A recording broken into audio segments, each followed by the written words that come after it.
So in this video, I want to show how the ego pulls off one of its biggest tricks, and that is it gets us to buy into this idea that the thoughts we have in our skulls, these are our thoughts. And so in my consciousness class, we do those 20 statements questionnaire. It's real simple. You just 20 statements. This is who I am.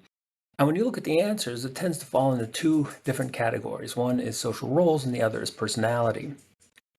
So social roles, that's pretty simple to see how socially constructed these are. Anything society gives you can take it away. So you see yourself as a doctor, but then you commit a crime, and they'll take that doctor, and then suddenly you're a mister. And so a doctor status as in any other social role, seems to be totally dependent on society for its existence. So it can't be who you are. Same thing with personality. It feels like these are like maybe I'm an introvert, but then this is just tied with the body. So we know things that with introversion, it's just you have a high resting level of nervous arousal.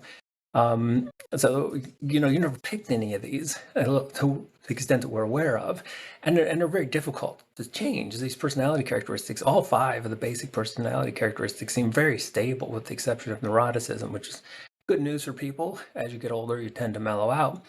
But all the other ones seem pretty well fixed. So if they're fixed, like kind of the Buddha was giving in his lecture, if they're fixed, you didn't have any choice in any of these. So how could it be who you are? Just like the body, you didn't decide to be 5'8" or whatever, and it's just a genetic kind of lottery. And so none of these can be who you are. But with neuroscience, again, maybe we could buy into all that, but then we're still this idea of I'm the brain. Because again, if you're doing a brain transplant, you'd really want to be the donor, right? You don't want to be the recipient, because then it would feel like someone's moving in upstairs. So you really want to be the donor because we are our brain. That's the way modern neuroscience goes. But even that is a tough one. So there's a thought experiment. And so let's just imagine that you go in and you have every neuron replaced. And so neurons are the basic information processing cells of the brain. And all they do is input information, process it, and output, kind of like a little mini computer. So there's no reason why, in principle, we couldn't build an artificial one. And so imagine it's the future, and you go in and you have a couple 100,000 neurons replaced, maybe a couple million, then a billion.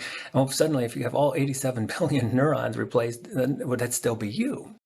So again, it's a slippery slope, and it's something that, that's what we do with that. Not this, not that. You take away all the things you think are you, and then what are you left with? Well, can we apply this to thoughts?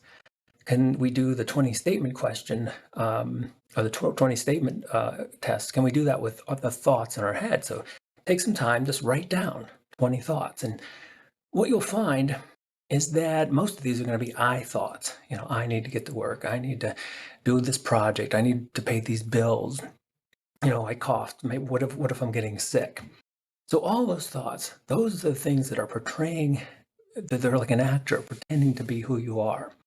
So would you have had any of these thoughts if you lived 1,000 years ago on the other side of the planet? I mean, it's very easy to see how these thoughts, well, it is not at all easy to see. In fact, that's why I'm doing this video, because it's such a tricky thing.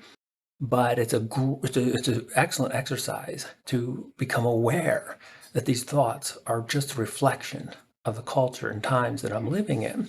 And so they're not who I am at all. Now, there is one exception to this: creativity.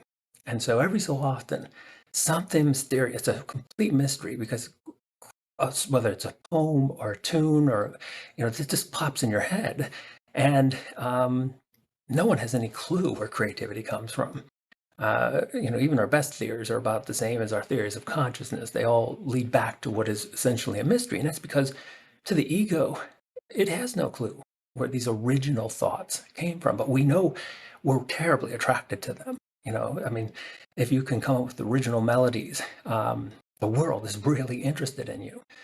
Or if it's original poetry that's just never, it's not a reflection of the time and society. It's something that society has never encountered before, and that is a really attractive thing for us.